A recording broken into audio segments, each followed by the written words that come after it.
José Luis, ¿cómo te va? Daniel Santa Cruz, saluda. Hola Daniel, ¿qué tal? Buenas noches. Gracias por atendernos. José Luis, ahora vamos a hablar un poquito de economía, de cosas que tengan que ver con la coyuntura, vacunación, porque vos antes te llamábamos, si me recuerdo, los periodistas para hablar en general de economía, ya trascendiste, ya sos un dirigente político y como vos ya podemos hablar de todo, desde economía hasta vacunación y temas generales. Pero quería preguntarte una reflexión sobre el día de hoy, ¿no? 45 días, 45 años del golpe de Estado, el Día de la Memoria. ¿Qué significa para vos esto? Y es un día muy triste porque desde el punto de vista, por ejemplo, de las vidas, se perdieron vidas previamente al golpe y después del golpe, vidas que a todos nos importa que no desaparezcan. Creo que deja un saldo muy luctuoso en términos de personas desaparecidas.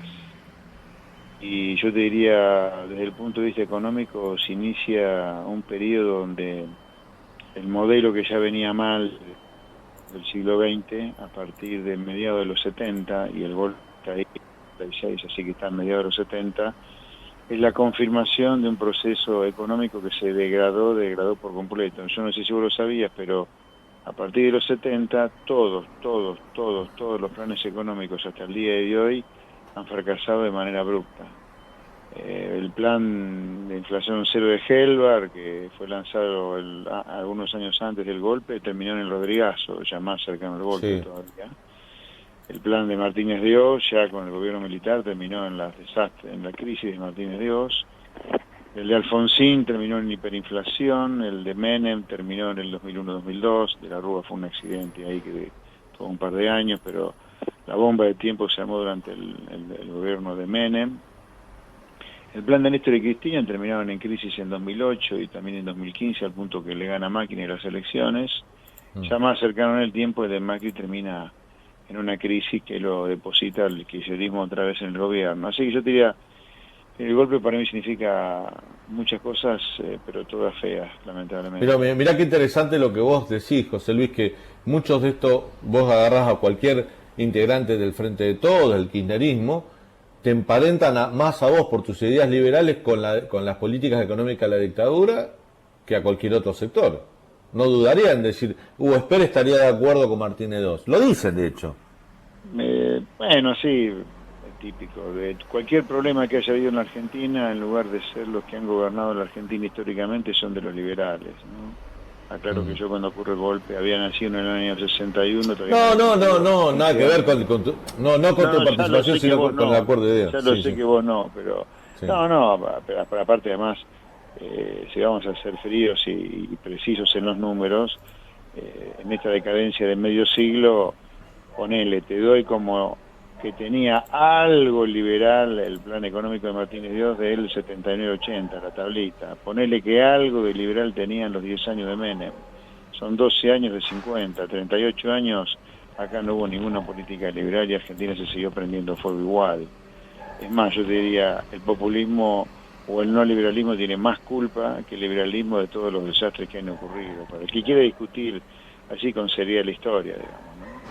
Bueno, hoy Cristina habló y habló de economía, dijo que no podemos pagar la deuda. Dice, no la podemos pagar, queremos pagarla, pero no podemos pagarla. Bueno, después de señalar a toda la oposición, de castigarlos de toda manera, emparentarlos con la dictadura, algo que hace mucho el kirchnerismo, ¿no? Yo recién lo criticaba porque deberían revisar su propia historia también en algunos temas, pero al margen de esto, después de emparentar a varios dirigentes con la dictadura militar, dijo que había que abrir un acuerdo, por ejemplo, por el tema de deuda externa. ¿Cómo lo ves eso vos como un dirigente de la oposición?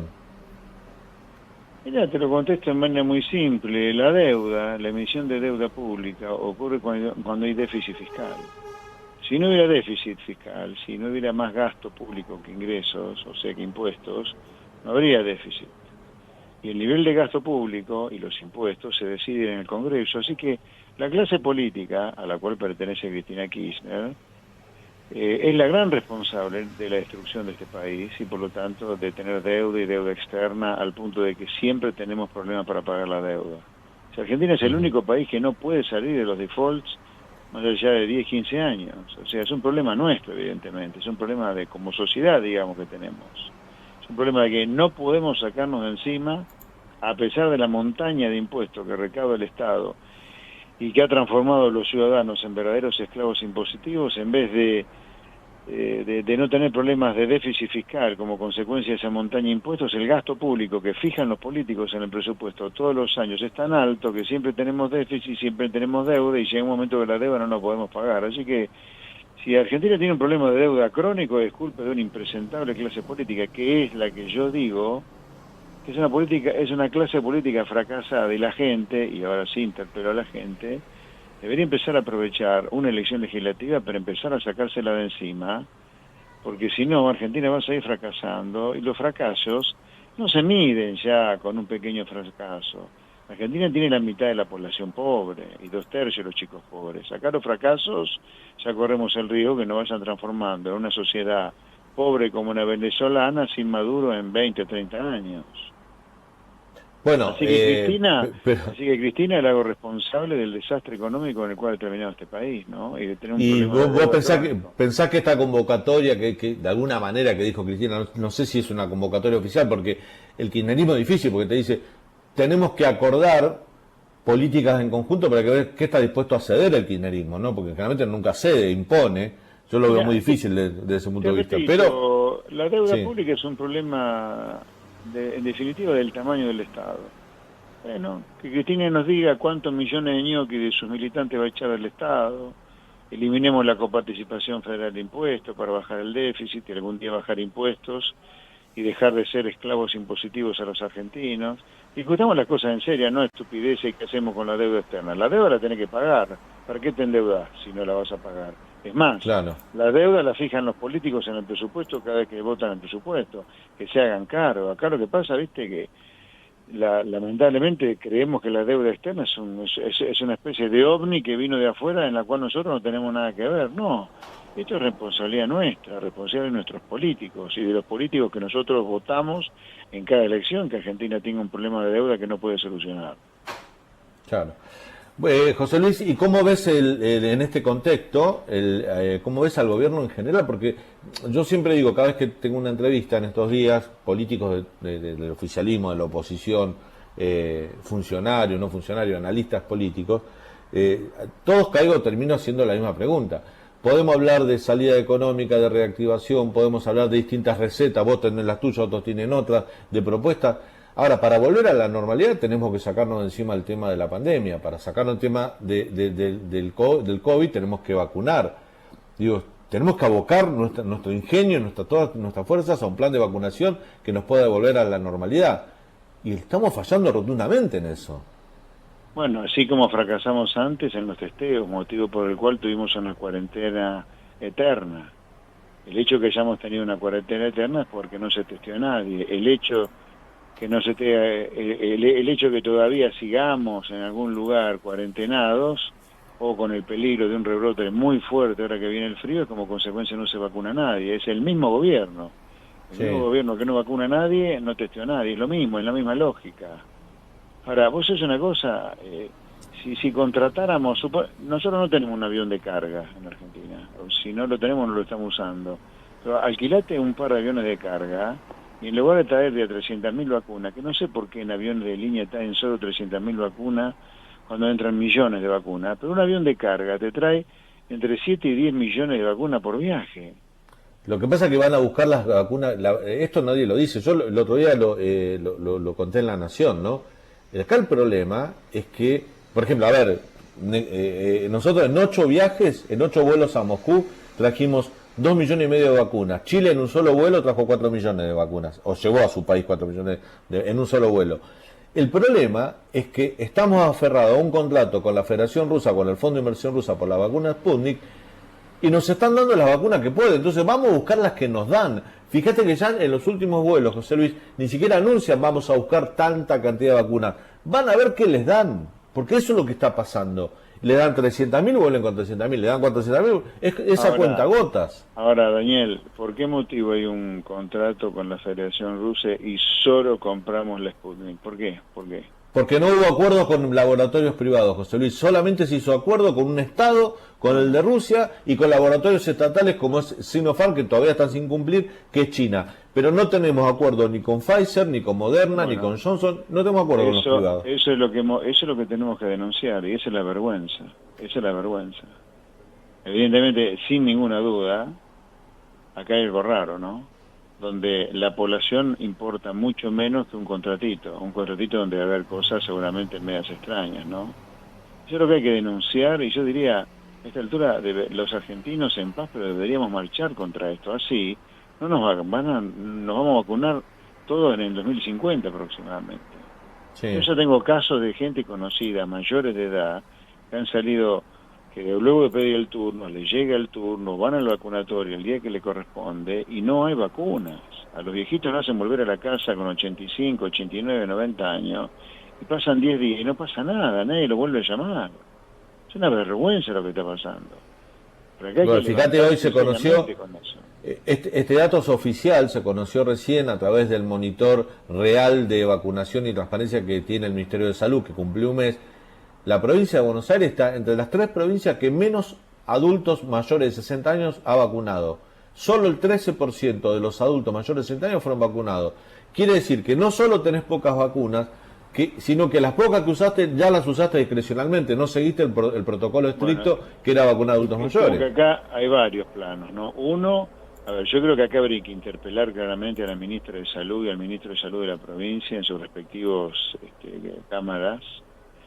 La ministra de Salud de la Nación en el Congreso Nacional, en el caso de Goyana en la legislatura de la provincia, pero tiene que ser interpelada de qué es lo que pasa que no se vacuna a nadie, que muestren el contrato que han firmado de por qué no se firma con otros. Pero no puede ser que la población sea tratada siempre por este tipo de gobiernos como si fuera una basura directamente, donde no le importa la salud. Es un escándalo que acá encima que no tenemos vacunas haya vacunatorio VIP. A esa gente habría que hacerle renunciar, y aquel diputado y senador que tenga los anticuerpos sin que le corresponda haberse vacunado, por haberse vacunado, si tuvo el coronavirus otra cosa, pero si tiene los anticuerpos sin que pueda justificar por qué fue vacunado, hay que expulsarlo de la Cámara. Pero acá tiene que haber una avanzada fuerte de parte de la oposición sobre el gobierno con esto y de la sociedad también. Esto no puede ser. No puede ser lo que está pasando con la vacuna, porque es lo mismo que denunciamos nosotros con los test. Con los test no se testió a nadie, por eso no tenían otro antídoto, entre comillas, contra el virus que no fuera una cuarentena eterna, Claro. que fundió a medio planeta. El hecho de que esa gente fundida y con la cabeza quemada es porque no se testió de manera masiva. Ahora, encima, después de habernos fundido económicamente, nos van a volver a fundir los pocos que quedaron sanos como consecuencia que no vas a poder sostener una cuarentena muy abierta sin vacunación masiva. Bueno, ahora esa es mi siguiente pregunta. ¿Cómo pensás que qué tiene que hacer el gobierno? Porque se habla de un rebrote. Ya los casos empezaron a subir, ¿eh? De a poco ya estamos teniendo 8.000, 9.000 casos. Todos los médicos epidemiólogos dicen, miren que se viene el rebrote, va a haber más contagios. Sin duda. Después del verano sucede esto. ¿Y qué hay que hacer con la economía? ¿Cómo hacer para convivir las restricciones y los cuidados con el rebrote? Porque No, bueno, países que están vacunando bien, como Chile, también tienen que tomar medidas restrictivas, ¿no? Sí, bueno, pero en nuestro caso las medidas restrictivas no van a ser más duras porque no está vacunando a nadie. Ahora, ¿quién aguanta una cuarentena otra vez larga y prolongada acá? O sea, acá ¿Quién la puede cumple? ser. Te pregunto quién la cumple. No creo que la pueda cumplir la gente. La gente no creo que la cumpla. Mm. Porque hay mucha gente que ha quedado, pero con el agua al cuello después de la cuarentena del año pasado. Si no se fundió, fue, pero de suerte. Entonces, acá podemos entrar en un problema serio, serio, serio. Si no si sigue sin vacunar a nadie, acá te explotan los contagios. Porque nos van a tratar de encerrar y la gente no lo va a aceptar a eso. Vamos a tener una convulsión social por culpa de esta situación, si no. ¿Qué crees que tiene que hacer el gobierno? Ustedes, me imagino, tienen equipos ahí en el Grupo Libertario para aportar una idea. ¿Qué debería hacer? ¿Cómo manejar el tema de un rebrote para que no se te caiga la economía? No, bueno, no tenía alternativa. O sea, si no vacunas a nadie, primero, vamos a decir, ¿qué es lo que deberías hacer? Vacunar de manera masiva. Ahora vos decís, tenemos un contrato, mira, romper el contrato y comprar vacunas. Así como inauguraste un vergonzoso estadio de fútbol en una ciudad, en una provincia pobre, ya casi miserable como Santiago del Estero, usá esa plata para comprar vacunas. y realmente empatizar con la pobre gente que está fundida como consecuencia de la cuarentena eterna del año pasado. Vos no podés volver a encerrar a la gente, no la podés volver a ¿Es encerrar. posible que el gobierno no tenga dólares como para...? Porque yo tuve la posibilidad de entrevistar para una nota en La Nación a un funcionario del Ministerio de Salud de Chile que me decía, nosotros en julio ya hacíamos pagos adelantados a laboratorios para garantizarnos que una vez que estén aprobadas las vacunas lleguen a nuestro país. Me contó, y las vacunas están llegando, llegaron. Chile es el país que más vacunas tiene. En este momento hay 16 millones de vacunas en el territorio chileno y están esperando 20 millones más para lo que resta del año. 2 vacunas por cada habitante. Pero pagaron anticipadamente. Nosotros tenemos estos acuerdos con Rusia porque son acuerdos políticos y no hay que ir a poner la plata como hay que ponerla con los laboratorios privados. ¿Ese es el problema, José Luis? Sin duda que algo explica el problema. Yo creo que viniendo del kirchnerismo algún negociado hay, pero acá lo que es escandaloso es, habiendo puesto un impuesto a las grandes fortunas con el argumento de luchar contra el coronavirus, eso debería estar asignado 100% a la compra de vacunas, porque si no, otra vez vuelve a ocurrir lo de siempre. Te ponen una pistola en la cabeza del gobierno de turno para subir impuestos y la gente ya no da más de pagar impuestos, con el argumento de, en este caso, luchar contra una pandemia, y después la plata no se la usa para eso. Se lo usa para, no sé, el ministerio, las reuniones, la diversidad de género, inaugurar el estadio de fútbol, y la salud de la gente no les importa a estos tipos.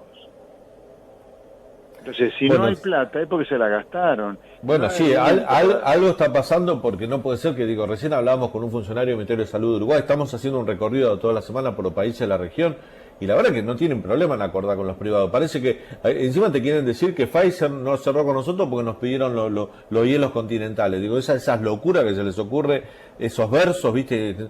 ¿Cómo te van a pedir por favor, claro, seamos serios. No tenés plata para comprar vacunas porque te gastaste la montaña de recaudación de impuestos que recaudás siempre, pero ni siquiera te evitaste de gastar en pavadas la nueva recaudación del nuevo impuesto a la herencia, o a las grandes fortunas. Una verdadera vergüenza. Te hago la última, José Luis, agradeciendo ya tu tiempo en este feriado, que tiene que ver con lo que va a pasar el sábado en el Congreso de la Nación. Este proyecto de Sergio Massa de reformular las categorías, modificar el impuesto a las ganancias. He escuchado a algunos economistas que dicen, atención que es tramposo, porque si bien algunos asalariados van a quedar exentos, van a empezar a pagar ganancias hasta los kioscos. O sea, hay algo, no sé si tuviste la posibilidad de analizarlo el proyecto. Sí, mira, pero acá hay un tema de fondo, podríamos entrar en los detalles, pero el tema de fondo también es, más allá de que yo creo que a esta altura un empleado en relación de dependencia debería empezar a pagar impuestos a la ganancia a partir de 1 millón de pesos por mes para arriba, no de 150.000 pesos. Eso es una verdadera vergüenza. Pero acá el punto conceptual es que la nueva demagogia de toda esta impresentable clase política que ha destruido el país, insisto, fracasaron totalmente a la luz del país que están dejando o que han dejado, es que no te dicen cómo van a financiar esa pérdida de recaudación. O sea, díganme qué gasto público van a bajar para financiar esa baja de recaudación, porque esa baja de recaudación es más déficit fiscal, es más deuda pública, más deuda externa, y después son los mismos que andan llorando por todos los rincones a ver qué hacemos con la deuda externa, ¿me entendés? Es una lógica muy perversa esta que está pasando, muy perversa, pero muy perversa. Te bajan un impuesto para después llevarte un problema con la deuda. Una locura total. Que no te digan qué gasto van a bajar para financiar el aumento de la baja de recaudación del impuesto a la ganancia. Cuando Kicillof no logra el cierre con los acreedores, cuando hay duda que el gobierno nacional puede pagar la deuda. No sé, vos sabías, por ejemplo, que el gobierno nacional este año tiene que pagar al fondo 5.000 millones de dólares y el año que viene 20.000.